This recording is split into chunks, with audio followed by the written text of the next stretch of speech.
विपक्षी दलों में, खासकर समाजवादी पार्टी में उनकी जमीन खिसकने के बाद जो खलबली मची है,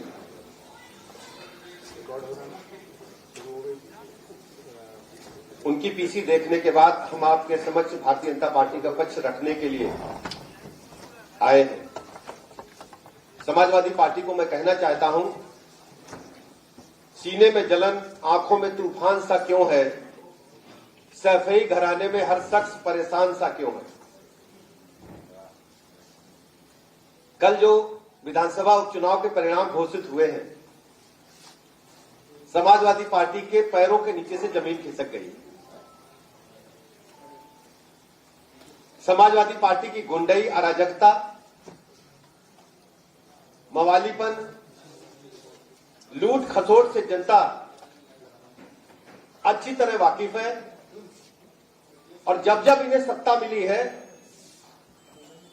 ये हमेशा अपने पुराने पैटर्न पर कायम रहे। लोकसभा चुनाव के बाद उत्तर प्रदेश में बहू बेटी पर जितने भी अत्याचार हुए हैं,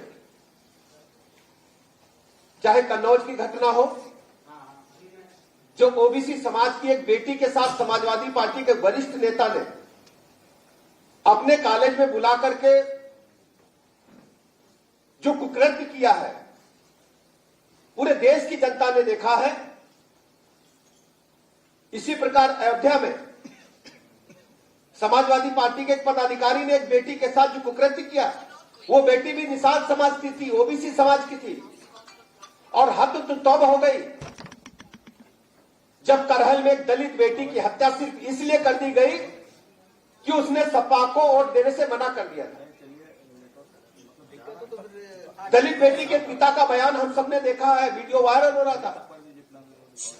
दलित बेटी का पिता कह रहा है, चीख चीख करके पुकार रहा है प्रदेश की जनता, देश की जनता के सामने कि हमारी बेटी की हत्या सिर्फ समाजवादी पार्टी के गुंडों ने इसलिए कर दी कि उसने सपा को वोट देने से इनकार करते हुए कहा था हम कमल के फूल पर वोट देंगे, हमें वहां से कॉलोनी मिली है, मकान मिला है।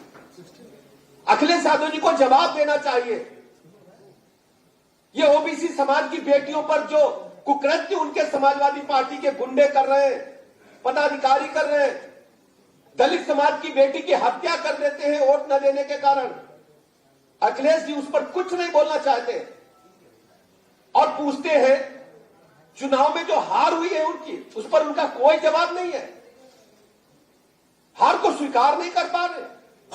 लोकसभा के चुनाव में इन्होंने झूठ बोल करके वोट हासिल किए थे, संविधान को खतरे में बता करके 8-8 हजार रुपए आपके खाते में, महिलाओं के खाते में आएंगे, एफिडेविट बनवाने गए थे।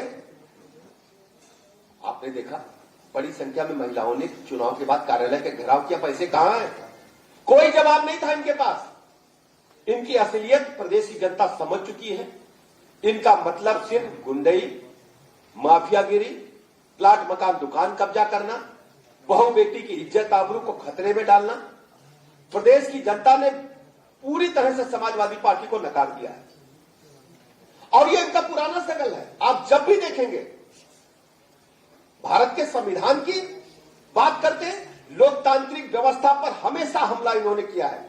कभी न्यायपालिका पर हमला करेंगे, कभी निर्वाचन आयोग पर हमला करेंगे। इनको लोकतंत्र में भरोसा ही नहीं है।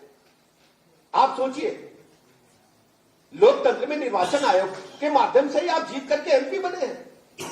आज आपकी पार्टी का जो भी अस्तित्व है वो भारतीय संविधान की वजह से, निर्वाचन आयोग की वजह से है। इसी निर्वाचन आयोग ने लोकसभा का चुनाव कराया था, तब ईवीएम अच्छी थी, तब निर्वाचन आयोग बहुत अच्छा काम कर रहा था, अधिकारियों की तारीफ करते नहीं थक रहे थे। आज बात करते हैं, इनकी सबसे बड़ी पीड़ा चुनाव हारना तो है ही, इनकी सबसे बड़ी पीड़ा है कि इनका जो बेस वोट था वो खिसक चुका है। मुस्लिम समाज को वोट बैंक समझते थे, ठगने का काम करते थे। मैंने कुंदरकी की जनसभा में कहा था, आप लोगों ने रिपोर्ट किया होगा कि मुस्लिम समाज 20% है। अगर समाजवादी पार्टी को मुस्लिम समाज छोड़ दे अगर आप ये वीडियो YouTube पर देख रहे हैं तो हमारे चैनल को सब्सक्राइब कर बेल आइकन दबाएं और Facebook पर देख रहे हैं तो हमारे पेज को लाइक करें। 8 मिलियन प्लस सब्सक्राइबर, आपके इस भरोसे के लिए बहुत धन्यवाद।